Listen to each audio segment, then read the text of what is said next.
क्या है, देखो समांतर श्रेणी, सब कुछ समझिएगा, ठीक ना।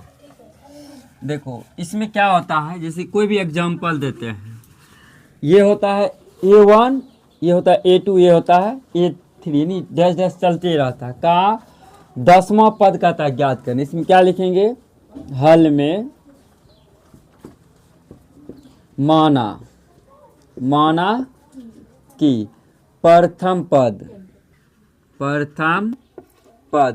पद का होता है ए हुआ, ये शुरू वाला क्या है 2 है। यहाँ हम लिख सकते हैं A1 A2 A3, समझाने के लिए लिखें, इससे कोई मतलब नहीं है, समझ जाएगी। तो कहते हैं डैश का 10वां पद, तो जब ए पता रहे तो निकाला जाता है क्या चीज़, सार्व अंतर। क्या लिखना है, सार्व अंतर। सार्व अंतर का होता है डी, सार्व अंतर का होता है डी। डी का मतलब होता है कि दूसरे पद में से पहला पद को क्या करना है, घटाना। तो दूसरा पद क्या है मेरा 7, तो पहले फार्मूला लिखते हैं A2 माइनस A1।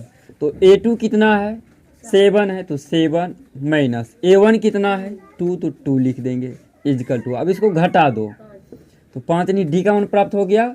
जहाँ ये लिखा रहेगा ना कि वहाँ, तो उसका मतलब होता है एन, वहाँ का मतलब क्या होता है एन, यानी एन का मान भी हमको पता है कितना है 10 है।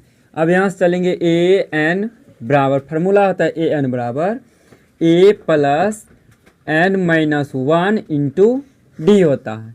अब देखो ए का मान कितना है 2 है, प्लस इंटू एन का मान कितना है 10, अब माइनस 1 है तो 1, इंटू का मतलब होता है बाहर में गुना। डी का मान कितना है 5, यहाँ देंगे 5, फिर देखो 2 है तो 2 प्लस 10 में से 1 को घटाएंगे तो 9 गुना 5, यानी 2 प्लस 9 बचे 45, 45 में 2 जोड़ देंगे कितना होगा 47 लिखेंगे। तब अतः